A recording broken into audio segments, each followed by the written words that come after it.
trying to plan a speech for their classmates, I had no idea what I was supposed to say. Was I supposed to give advice, look back the last 12 or so years of school, or something extremely random?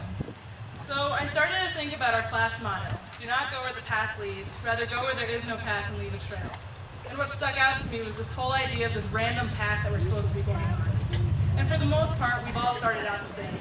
We're all born, we go through childhood and all that stuff, you know, horrible haircuts, intensely gratifying moments, and lots of birthdays, and of course, lots and lots of school. But one thing I can remember during each one of these birthdays, is that someone would always ask me, well, do you feel much older?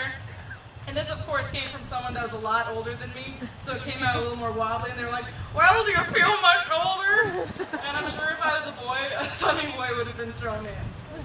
But throughout the years, my answer has been the same. No, I don't feel much older. But I, like the rest of us, have grown up without ever really feeling much older. We're graduating, and I still don't feel like a senior. Almost a former senior now, but it's a little late to come to realization, I guess. But I wanted to figure out at what point I stopped thinking like a first grader and started thinking like me. And I think one of the greatest things that we can do is sit back and try to analyze the path that we've already walked. I could think of fights with friends, getting ready for prom and King of Hearts, people moving away, plenty of funerals, and just as many weddings. And since I'm a girl, lots of crying. My favorite things to remember were moments where I told myself, I am always going to remember this. This is something I will remember for the rest of my life. Like I was trying to cinch it into my mind, and the only thing that I really can remember is telling myself I'm going to remember it, not what I was trying to remember. But I guess that's just the way life goes. But none of these moments were screaming, defining moment.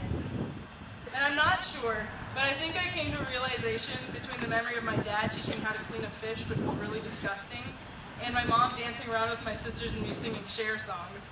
But none of the things I went through were my defining moment. Those moments contribute to me and all, but it was more about how I went through each one of them. How did I handle losing loved ones? How did I handle my way of life changing? What did I do when I was crying hysterically over something I can't remember anymore?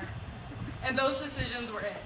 Some of the smallest things that I have done are what made me be me and grow up. And as I thought about how I've grown up, and all those things were going through my head, I remembered this path that we're supposed to avoid and the new trail we're making. The classes that have graduated before us have done pretty much what we're all going to do. Go to work, school, the army, or whatever else we feel like doing. And there doesn't seem like there's a whole lot of originality in it. But just like the way we grow up, our new trail is going to be defined by the way we do it, rather than exactly what we do.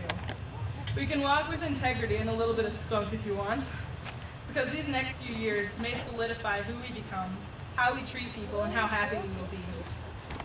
And I firmly believe that each one of us has the ability to maintain a high level of happiness throughout life. We may not all have the same definition of success, but if there's one thing, just a moment, but if there's one thing that I believe we should strive to attain, it is to have joy in each situation that we face. Because to be joyful in each situation doesn't mean you're always laughing, but they'll always have a peace that we can rely on. I pray that God gives us confidence in the gifts He has given each one of us, that we find ways to honor Him, and that His angels protect us for the years to come. Class of 2008, I wish you all the best of luck as we all start out on each of our own trails.